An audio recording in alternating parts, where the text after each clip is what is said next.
Today is Sunday, October 12th, 2025, and this is Read Through the Bible. And do you remember what happened 26 years ago today? Absolutely. What happened? So Hannah was born on October 12th, 1999. Our middle child. Yep. She was a fast one. Yeah. All of our children have been a delight, and she has been a delight as well. And expecting a child in March. In March, their first, she and Yeah. Derek. And so if you know her, if you could text her and just inundate her. Yeah, wish her a happy birthday. Yeah, and if you would say, "Oh, I heard you on the podcast today," maybe she'll tune in. Hi, Hannah, you tuned in just because of all your texts. That'd be great. Yes. Hi, Hannah. Happy birthday. Okay. Weekend edition, we're reading the Psalms, and we're in Psalm 68 today.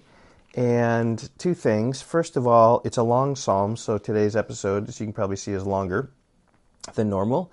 But secondly, this is super appropriate for us as we've been reading through Judges and 1 Samuel. We're going to read 2 Samuel, 1 and 2 Kings. And there's lots of battles and enemies and victories and defeats and people dying. And you might be weary of all those things. And yet, just like we went through Leviticus and we said, don't sweat the small stuff, you don't really need to worry about all that. You don't really need to worry about all the details of all the battles, of all the wars. But what you need to know is that God is the one who brings victory. And He's mighty, and He's powerful, and He's able to save. Yeah.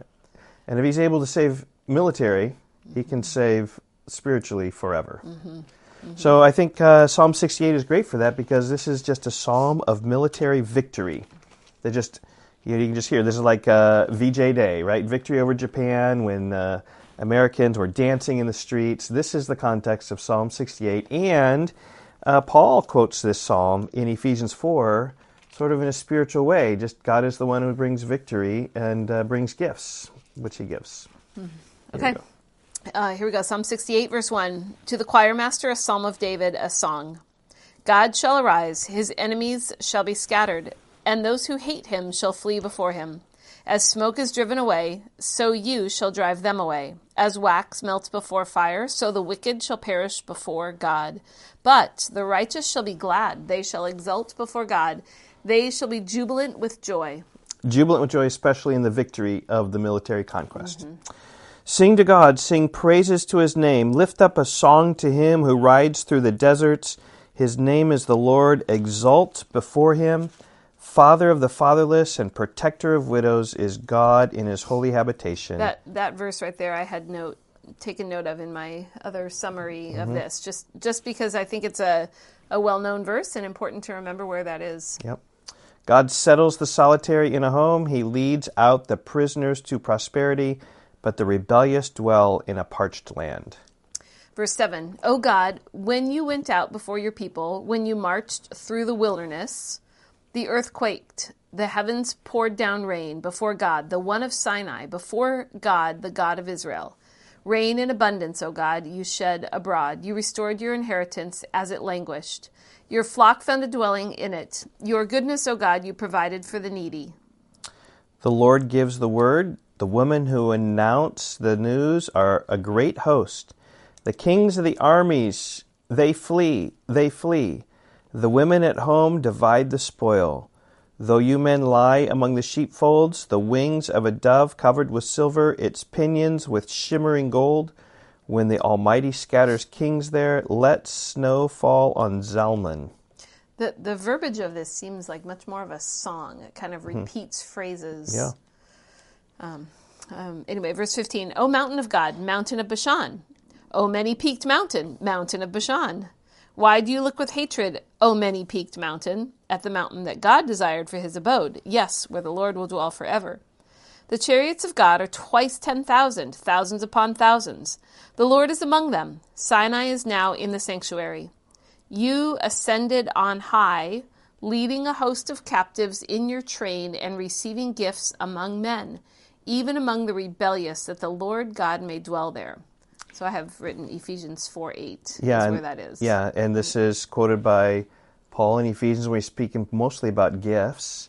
Why he went to Psalm 68 to think about God giving gifts to the church, I'm not exactly sure, but it just shows that Psalm 68 can be taken practically in more of a spiritual manner, just like we encouraged you at the beginning of the podcast, that God is the one who brings victory. And Paul used this to say he's the one who receives gifts and bears gifts. Verse 29 is going to talk about that. And so just he's the one that provides gifts for the church in his military victory and triumph. Verse 19 continues, "Blessed be the Lord who daily bears us up. God is our salvation." Our God is a God of salvation. "And to God the Lord belong deliverances from death. But God will strike the heads of his enemies, the hairy crown of him who walks in his guilty ways.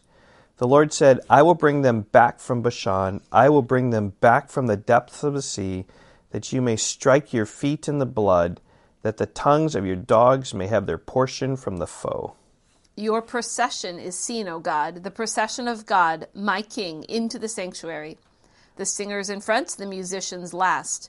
Between them, virgins playing tambourines. Bless God in the great congregation, the Lord, O you who are of Israel's fountain. There is Benjamin, the least of them, in the lead. The princes of Judah in their throng, the princes of Zebulun, the princes of Naphtali. Summon your power, O God, the power, O God, by which you have worked for us. Because of your temple at Jerusalem, kings shall bear gifts to you. Rebuke the beasts that dwell among the reeds, the herd of bulls with calves of the peoples. Trample underfoot those who lust after tribute. Scatter the peoples who delight in war. Nobles shall come from Egypt. Cush shall hasten to stretch out her hands to God. Verse 32, O kingdoms of the earth, sing to God, sing praises to the Lord. To him who rides in the heavens, the ancient heavens, behold, he sends out his voice, his mighty voice. Ascribe power to God, whose majesty is over Israel and whose power is in the skies. Awesome is God from his sanctuary, the God of Israel. He is the one who gives power and strength to his people. Blessed be God. Yeah, so there is really a psalm of praise of God's victory over his enemies. Verse 1 even indicates that a little bit. God shall arise, his enemies shall be scattered. And then the summons at the end, O kingdoms of the earth, sing to God, sing praises to God. And awesome is God, blessed be the Lord. So just catch like how appropriate this is for a reading in 1 and 2 Samuel, and soon to be in 1 Kings and 2 Kings. Okay, we will see you tomorrow. Bye-bye. Goodbye.